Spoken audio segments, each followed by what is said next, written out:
Hi, and welcome to John's Puzzles. This is going to be a solutions episode talking about how to solve some of the puzzles that I kind of set this week for those of you who've had a go, and also congratulating the people who have come back and said, "Oh, this is how quickly I did them," or "These are the ones that I did."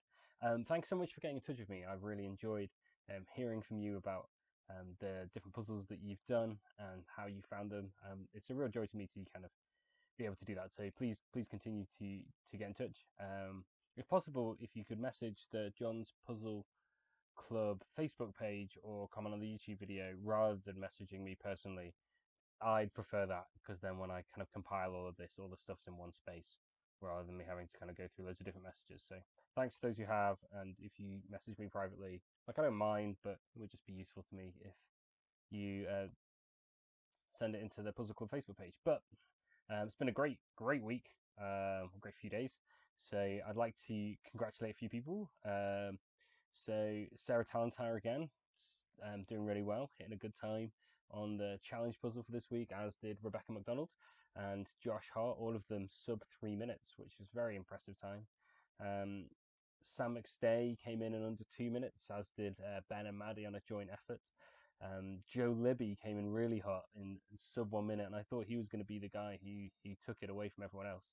Um, but in fact, David Milross managed to post up a 42-second time, and that looked like it was going to be completely unbeatable until James Crickmore came in at 39.7 seconds, which was just unbelievable.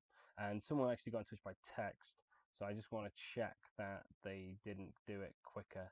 And they didn't, which is good. So good work, James Crickmore, for winning this week. And then if I have a look at who did the 25 by 25, wow, so many of you did, and well done. That's a lot of work. So congratulations, Sam McStay, Joe Libby, Liang Lee.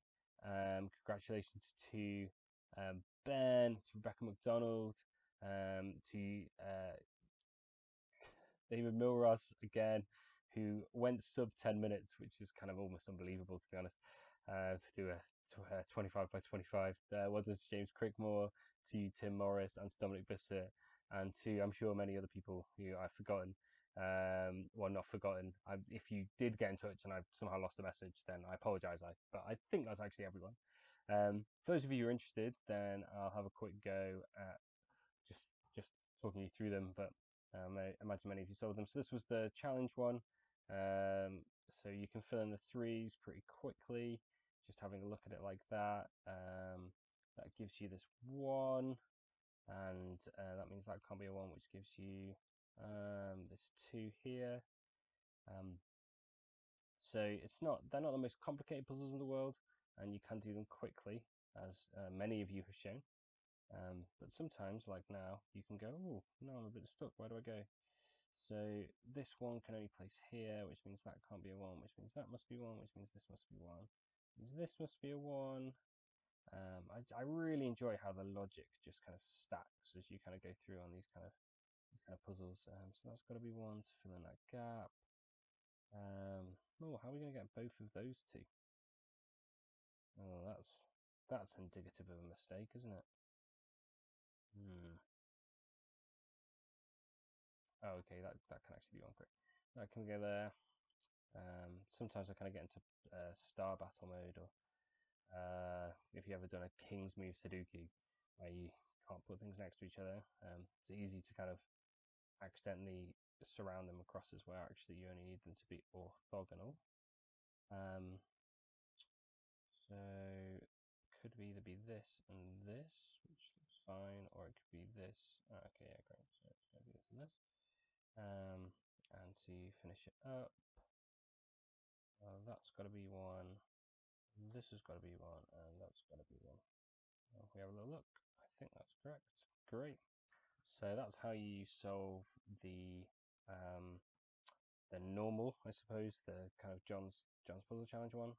I will quickly get up the extension one, which has a bit more interesting logic in it.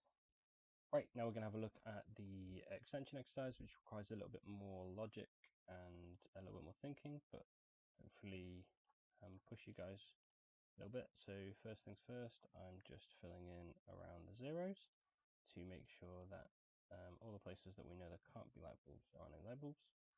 And at this point, you look at it and you kind of go, well, there's nothing necessarily kind of jumping out at me really. You look in this top left corner, you'll see that there's two places where there can't be light bulbs, and actually this space, kind of like I guess A2, can't be lit by anything but putting a light bulb here, which is a helpful place to start. Once you've done that, again you can look at it and I think get quite slowed down here. I think it's not an easy puzzle at this point to kind of know immediately what to do. But upon a bit of staring, you might notice that there is some kind of connection between this big line and this 2 at the bottom, because we know that there can't be any stars there, because otherwise that breaches the 2 rule. Actually, we know this can't be a star there as well. If we look at the bottom, we're either going to have a star here, here, or here, but you can't have them in every single place. But if we put a star here, it's not a star, sorry, if we put a light bulb here, it's too many star battles. If we put a light bulb here, then we have to put a light bulb here. And putting a light bulb in those 2 positions is problematic, because now we can't fill in any light bulbs in these 2 spaces that I'm highlighting with my cursor. I might actually zoom in a bit so you can see it better. Yeah, so I can't fill it in those 2 spaces here and here.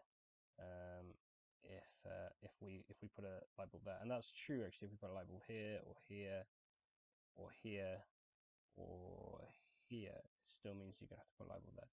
So we know that actually none of those can be light bulbs, and we know that these 2 therefore must be, and therefore we can go from there. And that's quite a long bit of logic. It's not necessarily an easy thing to spot, but when you do spot it, you can really open up the rest of the grid quite powerfully.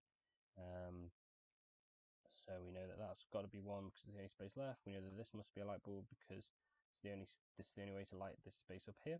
And so that's kind of done us really well actually to kind of move forward. We've got a few spaces that will be difficult to light. This is the only space that can go. This space needs to be lit by a light bulb. And we've got this kind of duality that if you put a light bulb here, then you're going to have to put 1 here. And if you put 1 here, then you're going to have to put 1 there. So let's just see. If I put 1 here, then I put 1 here, and then I can put 1 here. Oh, and then I'm done. So there might be a more logical way of working that out, but that's how to do the extension exercise, I think, unless I've made a mistake. Great. There you go. Thanks everyone for joining in.